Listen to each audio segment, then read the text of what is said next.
ಅದೇ ಜನರಿಗೆ ತಿಳಿಯದಂತಾಗಿದೆ ರೇವತಿ. ಕೈಯಲ್ಲಿ ಹಣವನ್ನು ಹಿಡಿದು ಹಳ್ಳಿ ಹಳ್ಳಿ ತಿರುಗಿದರೂ ಮೇವು ಸಿಗುತ್ತಿಲ್ಲ. ದೊಡ್ಡ ದೊಡ್ಡ ರೈತರು 1,00,000-2,00,000 ಎತ್ತುಗಳನ್ನು ಕಟ್ಟಿ ಒಟ್ಟು ಮೇವು ಇಲ್ಲದೆ ಇಲ್ಲದ ಪ್ರಾಣಿಯ ಪಾಪವನ್ನು ಕಟ್ಟಿಕೊಳ್ಳುವುದು ಬೇಡದ್ದು. ಪೇಟೆಯಲ್ಲಿ ಕಟ್ಟುಗರ ಕೇಳಿದಷ್ಟಕ್ಕೆ ಮಾರಿ ಮೂಕರಂತೆ ಕುಳಿತಿದ್ದಾರೆ ರೈತರು. ರೈತರಿಗಾಗುವ ಕಷ್ಟವನ್ನು ನೋಡಿದರೆ ಯಾವ ಜನ್ಮದಲ್ಲಿ ರೈತರಿಗೆ ಹುಟ್ಟಬಾರದು ರೇವತಿ, ರೈತರಿಗೆ ಹುಟ್ಟಬಾರದು. ಹೀಗೆ ಮಾತಾಡ್ತಾ ಇದ್ರೆ ನೀವು, ರೈತರೇ ರಾಷ್ಟ್ರದ ಸಂಪತ್ತು. ರೈತನಿಂದಲೇ ಈ ಜಗವೆಲ್ಲ ಬೆಳಗ್ತಾ ಇದೆ. ಅದಲ್ಲದೆ ರೈತನ ಕರೆ ಜಗವೆಲ್ಲ ಸಕ್ಕರೆ ಎಂಬ ನಾಡು ನುಡಿ ಕೇಳಿಲ್ವಾ ನೀವು?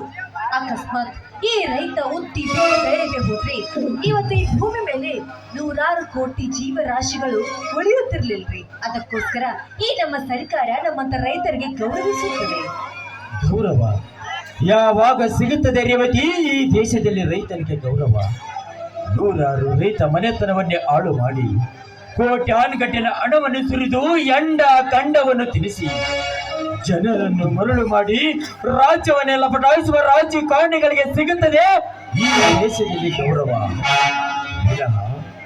ನಿಯಂತ್ರಣದಿಂದ ದುಡಿದು ಭೂಮಿ ತಾಯಿ ಮೇಲೆ ಬೆವರು ಸುರಿಸಿ ಈ ನಾಡಿಗೆ ಅನ್ನ ಹಾಕುವ ರೈತನಿಗೆಲ್ಲ ರೇವತಿ ಈ ನಾಡು. ನಿಜ ಸ್ವಾಮಿ, ನಿಮ್ಮ ಹೇಳ್ತಿರುವ ಮಾತು ಸತ್ಯವಿದೆ. ಅದಲ್ಲದೆ ಒಬ್ಬ ರಾಜಕಾರಣಿ ಊರೊಳಗೆ ಬಂದ್ರೆ ಸಾಕು, ಅವನು ಬಂದ ತಕ್ಷಣವೇ ಅವನು ಮಾಡಿರೋ ಕೆಟ್ಟ ಕೆಲಸಗಳನ್ನೆಲ್ಲ ಮರೆತು ಅವನಿಗೆ ಸನ್ಮಾನ ಸತ್ಕಾರ ಮಾಡಿ ಕಳ್ಸುತ್ತಾನೆ ಈ ದೇಶಕ್ಕೆ ಅನ್ನ ಹಾಕುವ ರೈತ.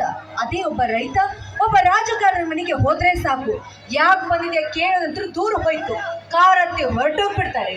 ಇದು ಅನ್ಯಾಯ ಸ್ವಾಮಿ, ಅನ್ಯಾಯ. ನ್ಯಾಯ ಅನ್ಯಾಯ ಎಲ್ಲಿದೆ ರೇವತಿ ಈ ಕಲಿಯುಗದಲ್ಲಿ? ಎತ್ತ ತಂದೆ ತಾಯಿಗಳನ್ನೇ ಕತ್ತು ಹಿಡಿದು ಹೊರ ಹಾಕುವ ಈ ಕಾಲದಲ್ಲಿ ಊಟ ಆಗಿ ಆರಿಸಿ ತಂದ ಪ್ರಜೆ ಎಷ್ಟರವನು ಒಟ್ಟಿನ